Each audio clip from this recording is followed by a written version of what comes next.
Bismillahirrahmanirrahim. Assalamualaikum warahmatullahi wabarakatuh dan selamat pagi kepada semua para pelajar. Okey, kita berjumpa lagi pada minggu ni. Kita akan teruskan lagi PDPR kita dengan subjek matematik pada hari ini. Okey, seperti biasa Ustaz akan sediakan satu lembaran daripada buku teks daripada muka surat 7. Okey. Muka surat 7, tajuk dia hari ini adalah banding pecahan. Okey. Sebelum ni kita dah belajar kenal pecahan. Hari ni kita akan belajar banding pecahan. Okey, kita mulakan dengan merujuk teks yang telah disediakan. Okey, kalau kita lihat dekat sini, banding pecahan. Okey, kita pergi kepada gambar yang pertama yang di atas ni. Okey, yang nombor 1 ni. Okey. Saya dapat satu bahagian. Dua bahagian ini untuk Rishi. Okey. Saya dapat satu bahagian, dua bahagian ini untuk Rishi. Okey. Daripada kek tersebut. Okey, kalau kita lihat dekat sini, soalan dia, siapakah yang dapat lebih banyak kek? Okey. Siapakah yang lebih dapat banyak kek? Okey. Untuk banding, dia ada dua, sama ada lebih besar ataupun lebih kecil. Okey, kita nak bandingkan pecahan tersebut sama ada lebih besar ataupun lebih kecil. Bila kita lihat dekat sini, okey, ini contoh dia 1/6 dan sebelahnya adalah 2/6. Sekiranya kamu lihat di sini 2 bahagian. Okey, bermakna dekat sini kamu dah nampak dengan jelas 2 lebih besar daripada 1. Bermakna jawapannya 2/6 lebih besar daripada 1/6. Okey. 2/6 lebih besar daripada 1/6. Kita tengok. Okey. Soalan nombor 2. Pecahan manakah yang lebih kecil? Kita lihat dekat sini. Okey, pecahan yang manakah lebih kecil? Yang atas tadi kita dah jawapan lebih besar. Yang ni dia nak pecahan manakah yang lebih kecil. Bila kita tengok dekat sini, yang pertama ni 4/5, yang kedua 2/5. Okey. So, bila kita tengok pecahan 4/5 dan 2/5, kita akan lihat 4 dengan 2.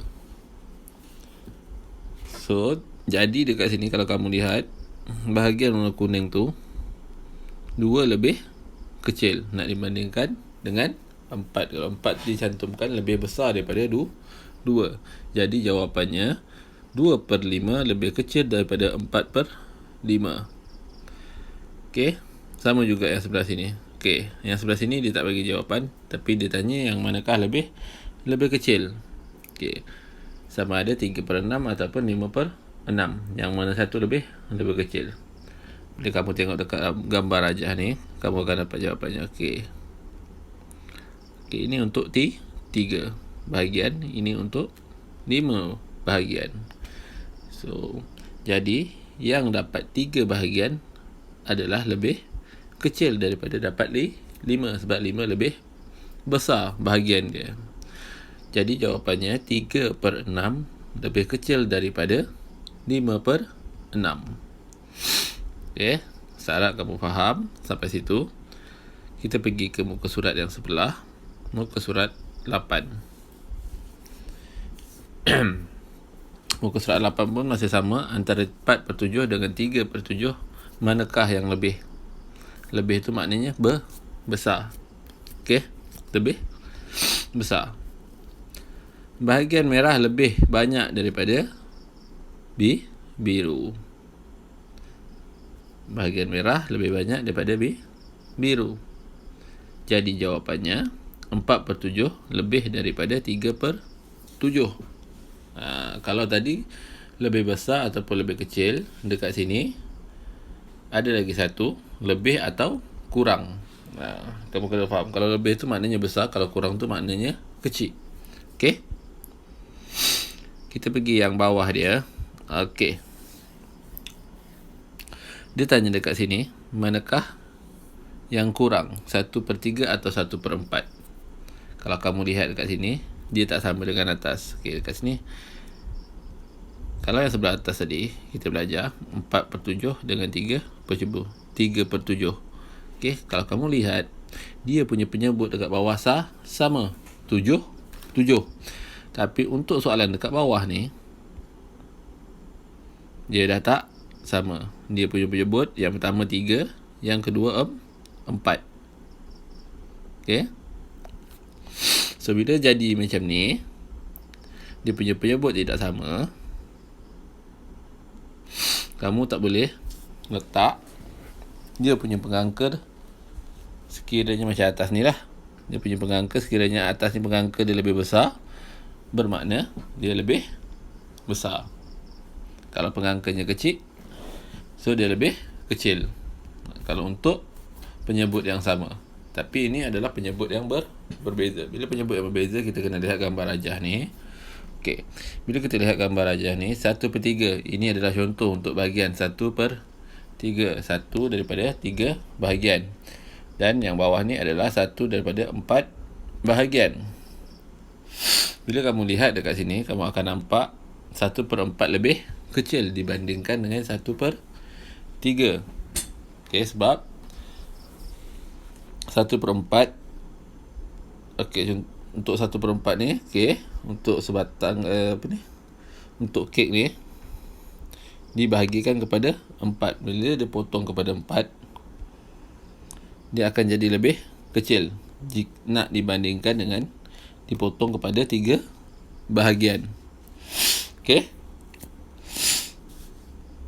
Jadi jawapannya dekat sini 1/4 kurang daripada 1/3 ataupun 1/4 lebih kecil daripada 1/3. Okey. Untuk cara yang lebih mudah, okey, sekiranya tak ada gambar rajah, dia cuma tanya soalan berdasarkan nombor sahaja. Okey. Apa yang kamu kena faham dekat sini? Okey. Sekiranya dia punya penyebut sama macam yang atas ni, 7. Penyebutnya sama, pengangkanya berbeza, kamu akan lihat sekiranya pengangkanya kecil, lebih kecil, bermakna dia adalah lebih kecil. Kalau pengangka dia besar, bermakna dia lebih besar. Okey, itu je konsep dia. Cukup senang. Kamu perlu lihat dekat pengangka. Nombor dia kecil, maka dia kecil. Kalau nombor dia besar, maknanya dia besar. Sekiranya penyebut di bahagian bawah ni yang kita panggil penyebut adalah sama. Okey, syarat dia mesti sama dia punya penyebut. Okey, sekiranya kita beralih kepada yang ni, penyebutnya adalah berbeza. Okey, tidak sama macam yang ni, 3 dengan 4. Okey, 3 dengan 4. Tapi dekat atas ni dia punya pengangka adalah sama. Okey. Untuk penyebut yang tidak sama ni, macam mana kamu nak tahu yang mana satu lebih kecil? Contoh dekat sini, mana satu lebih kecil? Sekiranya pengangka tu lebih besar, bermakna dia lebih kecil. Contoh kat sini 4 lebih besar daripada 3. Okey, bermakna dekat sini 1/4 ni sebenarnya lebih kecil daripada 1/3. Semakin besar nombor pengangka tu, semakin besar nombor penyebut tu, maknanya pecahan tu adalah semakin kecil. Ustaz harap kamu boleh faham konsep tu. Ataupun semakin kecil pengangka berbanding dengan sebelah, bermakna pecahan tu lebih besar untuk penyebut yang tidak sama. Faham? Sekiranya kamu ada apa-apa masalah ataupun kamu tidak faham, seperti biasa kamu boleh hubungi Ustaz untuk bertanya. Tak ada masalah. Okey, selepas ni Ustaz akan bagi kamu sedikit latihan untuk kamu jawab supaya kamu lebih faham. Okey, dengan itu sekian, wabillahi taufiq wal hidayah. Wassalamualaikum warahmatullahi wabarakatuh.